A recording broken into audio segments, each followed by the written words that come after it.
아침에 공원을 산책하던 건강한 분이 저녁에는 응급실에 누워 있을 수 있습니다. 뇌졸중은 예고 없이 찾아옵니다. 하지만 만약 제가 여러분, 부엌에 있는 단 한 스푼의 이것이 60세 이후 녹슬어가는 혈관을 다시 살려낼 수 있다고 말한다면 믿으시겠습니까? 서울대학교 연구팀조차 깜짝 놀랐습니다. 단 8주 만에 혈관 나이가 3.8년이나 젊어졌기 때문입니다. 비싼 영양제도 복잡한 약도 아닙니다. 바로 꿀입니다. 하지만 잠깐, 꿀이라고 해서 다 같은 꿀이 아닙니다. 심지어 어떤 분들에게는 이 꿀이 독이 될 수도 있습니다. 영상 뒷부분에서 절대로 꿀을 드시면 안 되는 3가지 유형의 사람에 대해 꼭 말씀드릴 테니 내 건강을 위해 끝까지 확인하세요. 안녕하십니까? 통합의학을 연구하는 이재영 박사입니다. 오늘 제가 여러분과 나누고 싶은 이야기는 단순한 민간요법이 아닌 현대의학이 재조명하고 있는 임상영양학의 놀라운 발견에 관한 것입니다. 우리가 흔히 당분이라고 치부하며 멀리했던 꿀이 사실은 노화된 혈관, 내피세포를 재생시키는 강력한 생리활성 물질의 집합체라는 사실을 알고 계셨습니까? 오늘 이 영상을 통해 여러분은 그동안 알지 못했던 꿀의 의학적 기전을 이해하게 되실 겁니다. 본격적인 시작에 앞서 여러분의 건강한 혈관을 응원하는 마음으로 구독과 좋아요 버튼을 한번 눌러주시면 감사하겠습니다. 여러분의 작은 관심이 더 깊이 있는 의학 정보를 전달하는 데 큰 힘이 됩니다. 우리는 흔히 나이가 들면 혈관도 자연스럽게 늙는다고 생각합니다.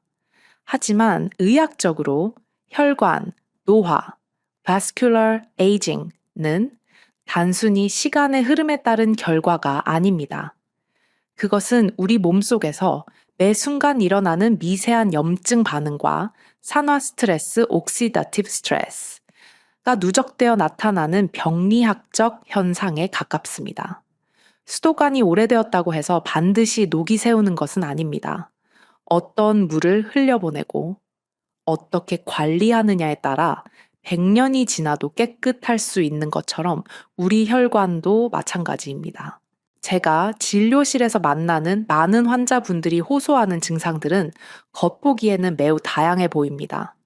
어떤 분은 만성적인 두통을, 어떤 분은 손발이 차가운 수족냉증을, 또 어떤 분은 원인을 알 수 없는 무기력증을 호소하십니다.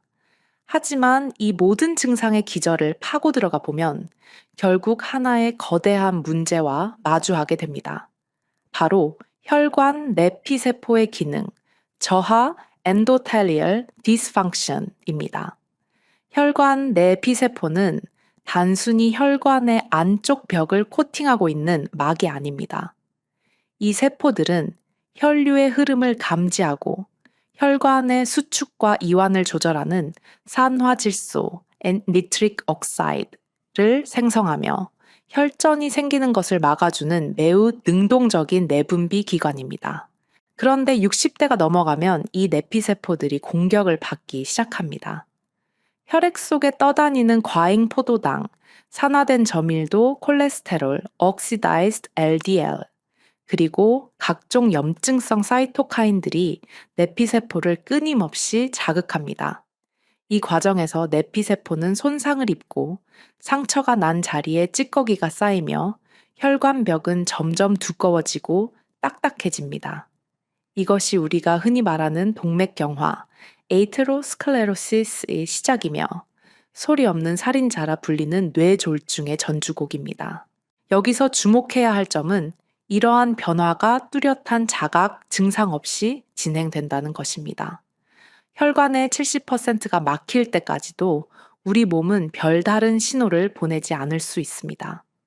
그렇기에 평소 건강하다고 자부하던 분들이 어느 날 갑자기 쓰러지는 비극이 발생하는 것입니다. 하지만 절망하실 필요는 없습니다. 우리 몸은 놀라울 정도의 회복, 탄력성, 레실리언스를 가지고 있기 때문입니다. 적절한 생화학적 자극이 주어진다면 손상된 내피세포는 다시 재생될 수 있고 딱딱해진 혈관도 유연성을 되찾을 수 있습니다. 그리고 그 자극의 열쇠가 바로 자연이 선물한 황금빛 액체 꿀 속에 숨겨져 있습니다. 이 이론을 뒷받침하기 위해 제가 직접 상담하고 지켜보았던 한 환자분의 사례를 소개해드리고 싶습니다. 전주에 사시는 72살의 이영숙님 이야기입니다. 이영숙님은 평생을 초등학교 교단에서 아이들을 가르치시다 정년 퇴임하신 매우 지적이고 차분한 분이셨습니다. 겉으로 보기에 그분의 노후는 평화롭고 안락해 보였습니다. 하지만 그분의 내면은 질병에 대한 공포로 가득 차 있었습니다.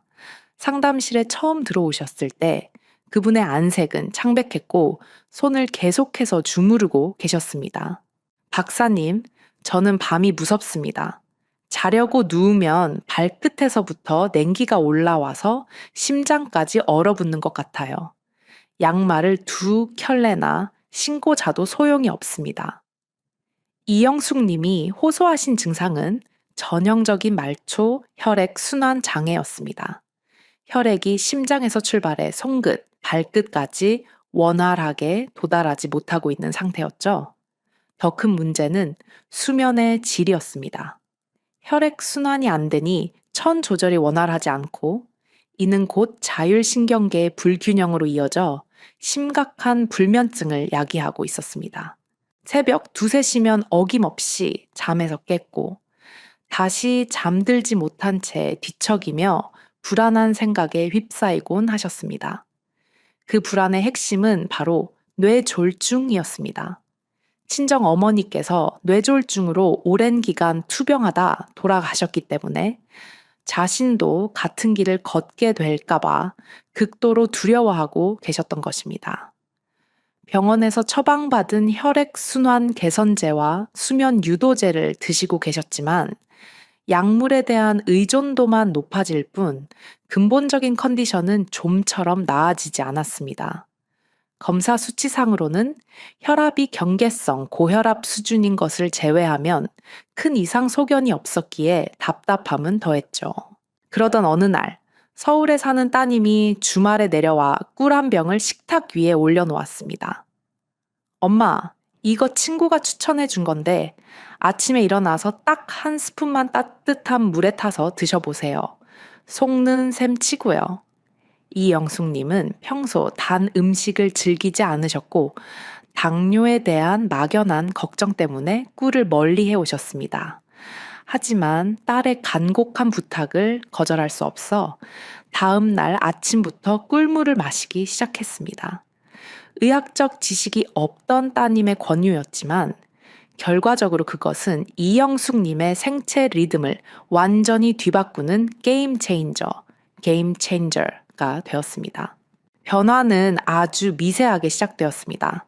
섭취 3일째 되던 날, 아침에 일어났을 때 늘 느끼던 머리에 무거운 느낌이 조금 덜하다는 것을 감지했습니다. 일주일이 지나자 저녁 산책을 나갈 때 다리가 한결 가벼워진 것을 느꼈습니다. 마치 발목에 매달려 있던 모래주머니를 떼어낸 것 같은 기분이었다고 표현하셨습니다.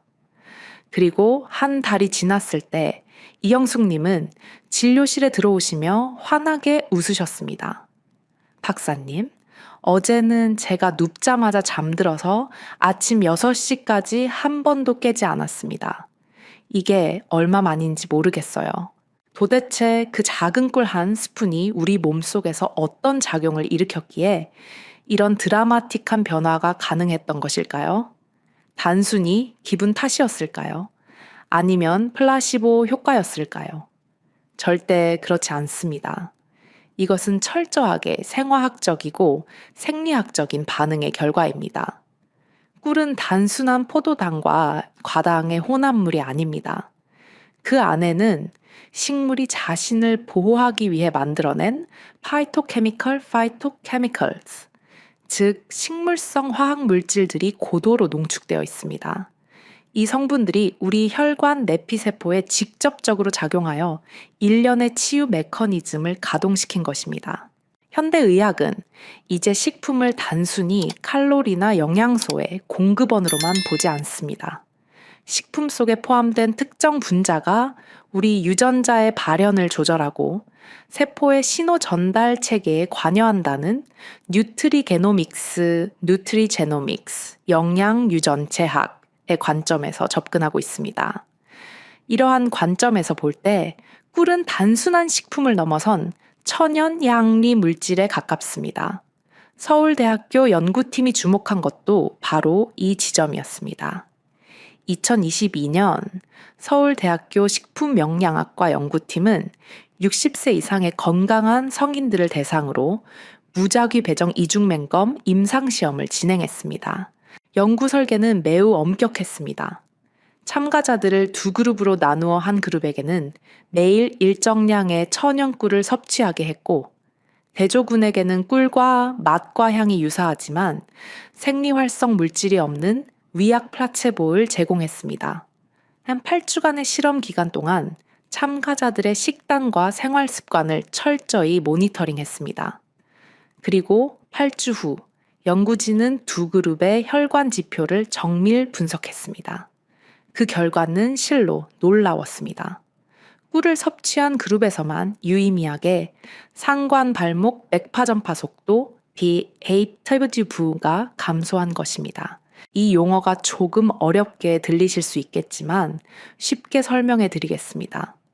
맥파전파 속도는 심장에서 뿜어져 나온 혈액의 파동이 혈관을 타고 전달되는 속도를 측정한 것입니다. 혈관이 딱딱하고 좁을수록 이 속도는 빨라집니다. 반대로 혈관이 유연하고 탄력 있을수록 속도는 느려집니다. 즉, 맥파전파 속도가 감소했다는 것은 혈관의 경직도가 풀리고 부드러워졌다는 명백한 증거입니다. 연구팀의 분석 결과 꿀 섭취 그룹의 혈관 나이는 평균 3.8세 감소한 것으로 나타났습니다. 이는 생리학적으로 혈관이 약 4년 전의 상태로 회귀했다는 것을 의미합니다. 또한 혈액 검사 결과에서도 주목할 만한 변화가 있었습니다. 혈관 내 염증 수준을 나타내는 지표들이 뚜렷하게 개선되었고, 나쁜 콜레스테롤이라 불리는 LDL의 산화가 억제되었습니다. 이것은 꿀이 단순히 혈관을 넓히는 작용만 하는 것이 아니라 혈관을 병들게 하는 근본 원인인 산화와 염증을 동시에 제어했다는 것을 시사합니다. 그렇다면 꿀 속에 들어있는 구체적으로 어떤 성분이 이러한 기적 같은 일을 수행하는 것일까요? 여기서 우리는 플라보노이드라는 성분에 주목해야 합니다.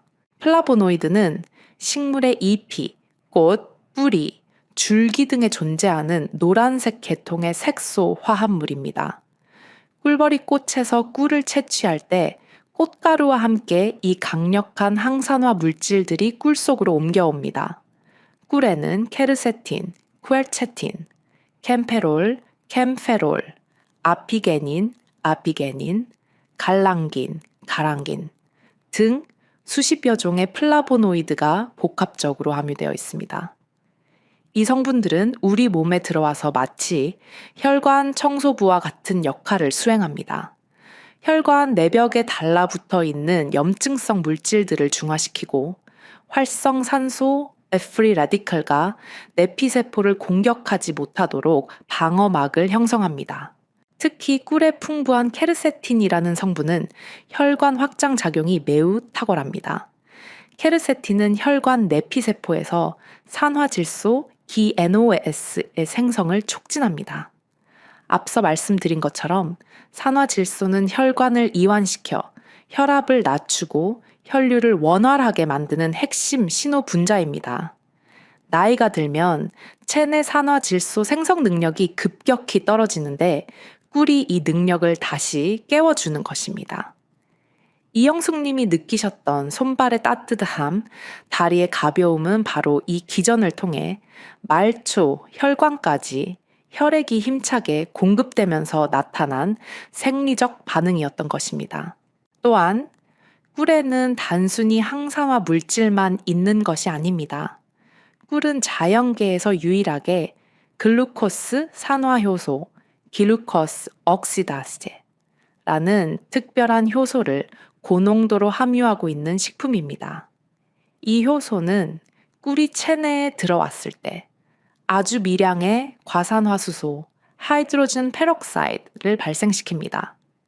우리가 상처 났을 때 바르는 소독약인 과산화수소와 같은 성분이지만 꿀이 만들어내는 양은 세포에는 전혀 해를 끼치지 않으면서 병원균과 염증만을 선택적으로 제거하는 수준입니다.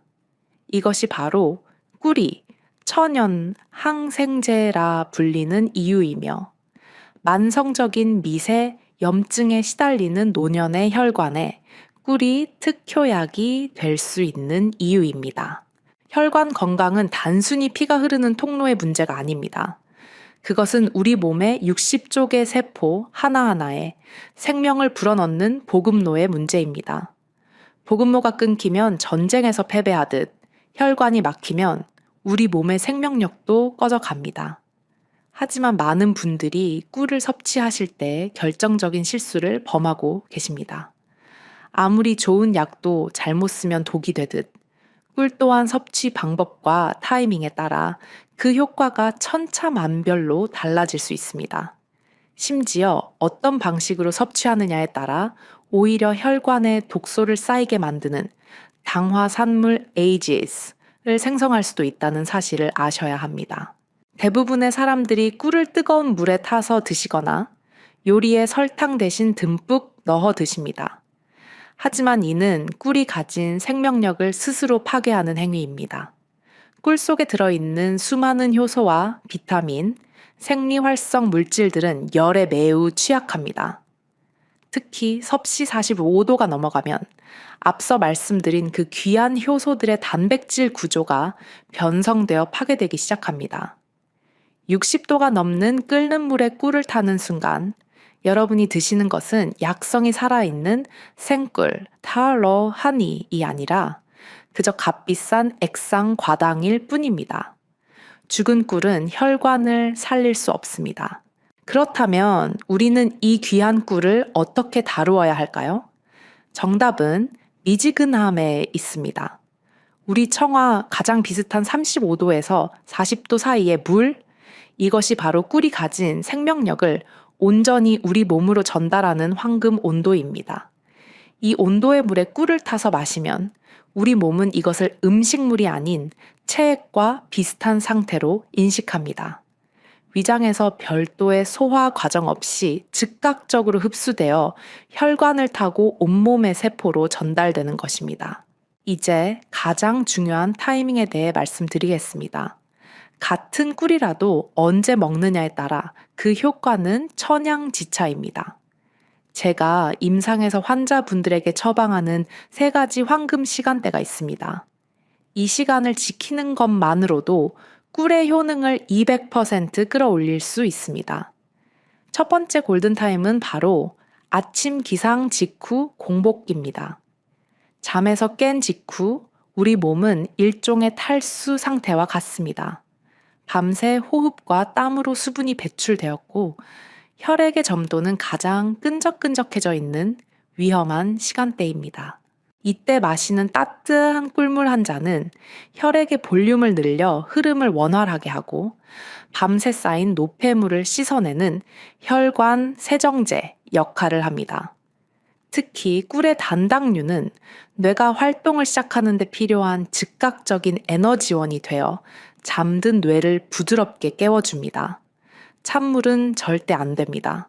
찬물은 자고 있던 위장을 놀라게 하여 혈관을 수축시키지만 따뜻한 꿀물은 위장관의 연동 운동을 돕는 위대장 반사 gastrocolic reflex를 자연스럽게 유도하여 아침 배변 활동까지 돕습니다. 변비가 해결되면 복부 압력이 낮아지고 이는 결과적으로 혈압을 안정시키는 데에도 큰 기여를 합니다. 두 번째 골든타임은 오후 3시에서 4시 사이입니다. 점심 식사 후 소화가 진행되면서 식곤증이 몰려오고 집중력이 떨어지는 시간입니다.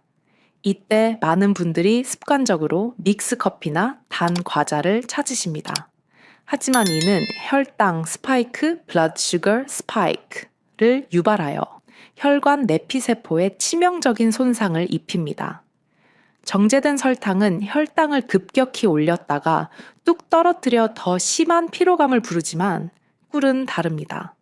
꿀의 당분은 포도당과 과당이 최적의 비율로 결합되어 있어 혈당을 완만하게 올리고 오랫동안 에너지를 지속시켜줍니다.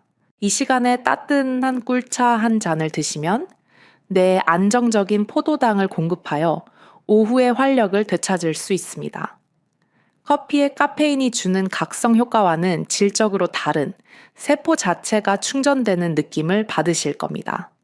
만약 혈압이 걱정되시는 분이라면 이때 꿀물에 레몬 한 조각을 띄워 드시는 것을 강력히 추천합니다. 레몬의 구연산과 비타민 C는 꿀의 흡수를 도울 뿐만 아니라 그 자체로도 혈관의 탄력성을 높이는 훌륭한 파트너입니다. 세 번째, 우리는 누가, 언제, 어떻게 먹어야 하는지에 대한 모든 의학적 퍼즐을 맞추었습니다. 하지만 아직 마지막으로 가장 중요한 조각이 하나 남아 있습니다. 그것은 바로 어떤 꿀을 선택해야 하는가에 대한 문제입니다. 여러분이 아무리 완벽한 타이밍에 꿀을 드신다 해도 그 꿀 자체가 가짜라면 그 모든 노력은 물거품이 되고 맙니다. 안타깝게도 시중에는 소비자의 눈을 속이는 저급한 꿀들이 너무나 많이 유통되고 있습니다. 제가 진료실에서 박사님, 저는 꿀을 몇 달이나 먹었는데 아무런 효과가 없고 오히려 살만 쪘습니다. 라고 호소하시는 환자분들의 꿀을 가져오라고 해서 성분 분석표를 확인해 보면 10명 중 7분은 순수한 천연 꿀이 아닌 소위 설탕 꿀이라 불리는 사양 벌꿀, sugar-fed honey를 드시고 계셨습니다. 사양 벌꿀이란 벌이 꽃에서 꿀을 채취한 것이 아니라 사람이 벌에게 설탕물을 먹여서 인위적으로 만들어낸 꿀을 말합니다. 물론 벌의 소화 효소를 거쳤기 때문에 일반 설탕보다는 낫다고 주장하는 사람들도 있습니다. 하지만 의학적 관점에서 볼 때 사양 벌꿀과 천연 벌꿀은 그 성분이 하늘과 땅 차이입니다. 천연 벌꿀에는 꽃에서 유래한 수백 가지의 비타민, 미네랄, 아미노산, 그리고 앞서 강조한 플라보노이드와 같은 생리활성 물질이 살아 숨쉬고 있습니다. 반면 사양 벌꿀은 이러한 유효 성분은 거의 없고 그저 포도당과 과당으로 이루어진 고가, 가오차의 설탕 시럽에 불과합니다. 혈관을 청소하는 기능은 기대하기 어렵고 오히려 혈당만 높일 뿐입니다. 그렇다면 소비자인 우리가 어떻게 진짜와 가짜를 구별할 수 있을까요? 색깔이 진하다고 해서 혹은 가격이 비싸다고 해서 무조건 좋은 꿀은 아닙니다. 가장 과학적이고 확실한 지표는 바로 탄소동 이온 소비 (Carbon Isotope Ratio)를 확인하는 것입니다. 이것은 꿀의 주민등록번호와도 같습니다. 식물군에 따라 탄소동 이온 소비가 다른데 설탕의 원료인 사탕수수나 옥수수는 10퍼밀 변전도에서 20퍼밀 사이의 수치를 보입니다. 반면 아카시아나 유채, 밤나무 같은 밀원 식물에서 채취한 천연꿀은 22.5퍼밀 이하, 보통 23.5퍼밀 정도의 수치를 나타냅니다. 숫자가 낮을수록 마이너스 값이 클수록 순수한 천연꿀에 가깝다는 뜻입니다. 따라서 꿀을 구매하실 때는 반드시 제품 뒷면의 품질 표시란을 꼼꼼히 살피시고 탄소동 위원 소비 23.5% 이하라는 문구가 있는지 혹은 한국양봉협회의 1표 등급 인증 마크가 있는지를 확인하셔야 합니다. 이 작은 숫자 하나를 확인하는 습관이 여러분의 혈관 건강을 지키는 첫걸음이 됩니다. 또한 꿀을 보관하고 드시는 도구에도 주의가 필요합니다. 꿀을 뜨실 때 무심코 스테인리스 숟가락을 사용하시는 분들이 많습니다. 하지만 꿀은 약한 산성, AH 발급대범엉을 띠고 있어 금속과 닿으면 산화 반응을 일으킬 수 있습니다. 이 과정에서 꿀 속에 들어있는 항산화 물질인 파이토케미컬이 파괴되거나 변질될 우려가 있습니다. 따라서 조금 번거로우시더라도 나무 숟가락이나 플라스틱, 도자기, 재질의 스푼을 사용하시는 것이 꿀의 약성을 온전히 보존하는 지혜입니다. 보관하실 때 냉장고에 넣으시는 분들도 계신데 꿀은 강력한 살균력을 가지고 있어 산곤에 두어도 썩지 않습니다. 오히려 냉장 보관하면 포도당이 결정화되어 하얗게 굳어버리기 쉽습니다. 물론 결정이 생겼다고 해서 상한 것은 아니며 중탕그로 녹이면 다시 액체로 돌아오지만 매일 챙겨 먹기에는 불편할 수 있습니다. 직사광선이 들지 않는 서늘한 상곤, 인밤리지오보도에 보관하시는 것이 가장 이상적입니다. 이제 긴 이야기를 마무리하며 다시 한번 여러분께 질문을 던지고 싶습니다. 건강이란 무엇일까요? 건강은 어느 날 갑자기 하늘에서 떨어지는 기적이나 로또 같은 행운이 아닙니다. 그것은 매일매일 내가 내 몸을 대하는 태도, 내가 선택해서 입에 넣는 음식, 그리고 꾸준히 반복하는 작은 습관들이 쌓여서 만들어지는 정직한 결과물입니다. 오늘 제가 말씀드린 꿀 한 스푼은 단순히 꿀이라는 식품을 홍보하기 위함이 아닙니다. 이것은 60세, 70세가 넘어서도 우리 몸은 여전히 회복될 수 있다는 희망의 증거이자 여러분 스스로 자신의 건강을 돌볼 수 있는 가장 쉽고 강력한 도구를 쥐어드리기 위함입니다. 이영숙 님이 경험하신 기적은 꿀이 특별해서가 아니라 꿀을 통해 자신의 몸을 돌보기 시작한 그분의 마음과 꾸준함이 만들어낸 결과입니다. 혈관이 깨끗해지면 뇌가 맑아지고 뇌가 맑아지면 마음이 편안해지며 마음이 편안해지면 우리의 삶 전체가 건강해집니다.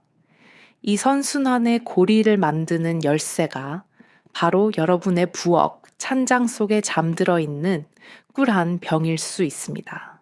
오늘 이 영상을 보신 여러분은 이제 선택의 기로에 서 계십니다. 아, 좋은 정보였어 라고 생각하고 넘기신다면 내일도 모레도 여러분의 혈관은 침묵 속에 서서히 늙어갈 것입니다. 하지만 오늘 당장 나무 스푼을 꺼내 따뜻한 물 한 잔에 꿀을 타서 마신다면 그것은 여러분의 혈관 나이를 거꾸로 돌리는 위대한 첫 발걸음이 될 것입니다. 저는 여러분이 후자를 선택하시리라 믿습니다.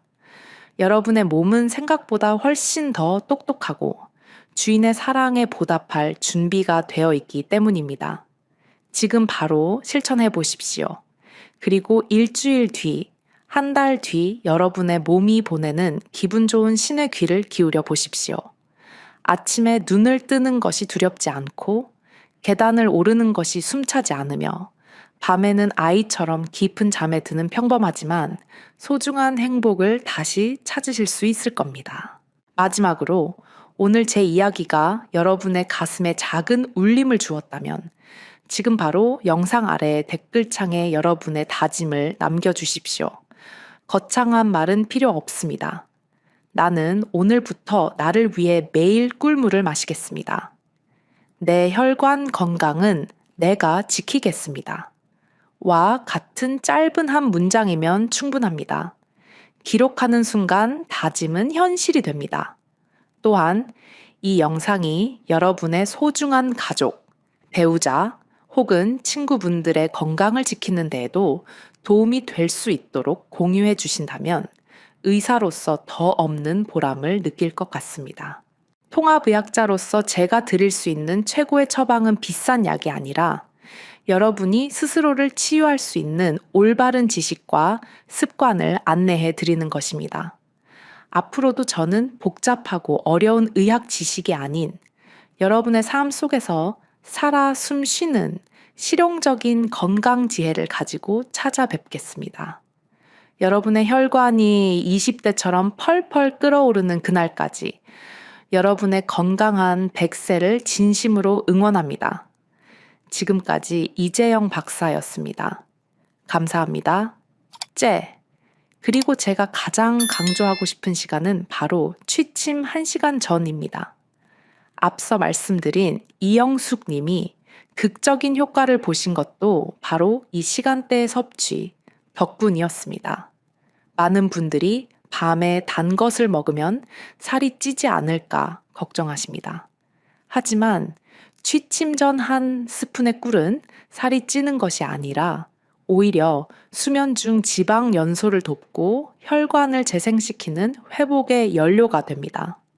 여기에는 매우 정교한 내분 비약적 기전이 숨어 있습니다. 꿀을 섭취하면 인슐린이 아주 소량 분비됩니다. 이 인슐린은 혈액 속의 트립토판이라는 아미노산이 뇌 장벽, blood-brain barrier를 통과하여 뇌 안으로 들어가는 것을 도와줍니다. 뇌로 들어간 트립토판은 행복 호르몬이라 불리는 세로토닌, 세로토닌으로 바뀌고 어두운 밤이 되면 다시 수면 호르몬인 멜라토닌, 메라토닌으로 전환됩니다. 즉, 꿀은 우리 몸이 천연 수면제를 스스로 만들어내도록 돕는 가장 강력한 전구체 precursor 역할을 하는 것입니다. 나이가 들수록 잠이 줄어드는 이유는 뇌의 송과체에서 멜라토닌 분비가 감소하기 때문인데 꿀이 이 과정을 자연스럽게 보완해 줍니다. 더 중요한 사실은 우리 혈관이 가장 활발하게 재생되고 치유되는 시간이 바로 우리가 깊은 잠, 딥슬립에 빠져 있을 때라는 점입니다. 수면 중에는 부교감 신경이 우위가 되어 심박수가 느려지고 혈관이 이완됩니다. 이때 꿀이 공급해준 에너지는 세포 재생에 온전히 쓰이게 됩니다. 따라서 취침 전 꿀 섭취는 단순히 잠을 잘 자게 하는 것을 넘어 자는 동안 내 몸의 혈관을 수리하는 정비소에 최고급 부품을 공급하는 것과 같습니다. 이영숙님이 겪으셨던 불면증의 해소와 손발 저림의 개선은 별개의 현상이 아니라 꿀을 매개로 한 신경계 안정과 혈관 회복이라는 하나의 거대한 치유 과정이었습니다. 이처럼 꿀은 아침에는 시동을 거는 에너지로, 오후에는 지친 몸을 달래는 활력소로, 밤에는 치유를 위한 진정제로 작용하며 우리 생체의 리듬의 지휘자 역할을 수행합니다. 하지만 꿀을 드실 때 자신의 체질이나 현재 앓고 있는 질환에 따라 조금 더 지혜롭게 섭취하는 방법이 있습니다. 이를 맞춤형 꿀 처방 Personalized Honey Therapy이라고 부릅니다.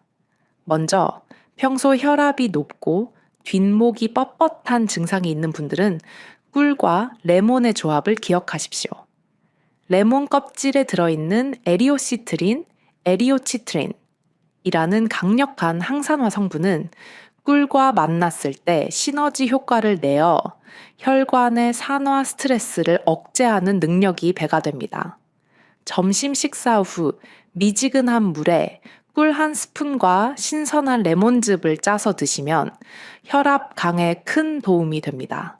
반대로 손발이 차고 추위를 많이 타며 소화가 잘 안 되는 냉체질인 분들에게는 꿀과 계피, 시나몬 돈 조합이 명약입니다. 동의보감에서도 꿀과 계피는 몸의 양기를 북돋우고 막힌 혈맥을 뚫어주는 최고의 궁합으로 소개하고 있습니다. 현대 의학적으로도 계피의 신라말데하이드, 친라말데히데 성분은 말초 혈관을 확장시키고 혈류 속도를 높이는 작용을 합니다. 여기에 꿀의 에너지 공급 능력이 더해지면 혈액 순환의 펌프 기능이 약해진 노년층에게는 더할 나위 없는 천연 강장제가 됩니다. 계피가루를 꿀에 미리 개어두었다가 아침 저녁으로 따뜻한 물에 타서 드셔보십시오. 일주일만 드셔도 손끝에 도는 온기가 달라짐을 느끼실 수 있을 겁니다. 또한 만성적인 기침이나 기관지 염증으로 고생하시는 분들은 꿀과 도라지 혹은 배를 함께 드시는 것이 좋습니다. 꿀의 항균 작용과 도라지의 사포닌 성분이 만나면 호흡기 점막의 면역력을 높이고 가래를 사귀는 데 탁월한 효과를 발휘합니다. 이처럼 꿀은 단독으로도 훌륭하지만 다른 식재료와 만났을 때 그 효능이 증폭되는 촉매제, 캐탈리스트로서의 성격이 강합니다. 그러나 이 모든 좋은 효과에도 불구하고 제가 의사로서 반드시 경고해야 할 부분이 있습니다. 빛이 강하면 그림자도 짙듯이 꿀 또한 잘못된 방법으로 섭취하거나 섭취해서는 안 되는 분들이 드셨을 때는 치명적인 부작용을 초래할 수 있습니다. 특히 천연이라는 말에 현혹되어 무분별하게 섭취하는 것은 오히려 내 몸을 망치는 지름길이 될 수 있음을 명심해야 합니다.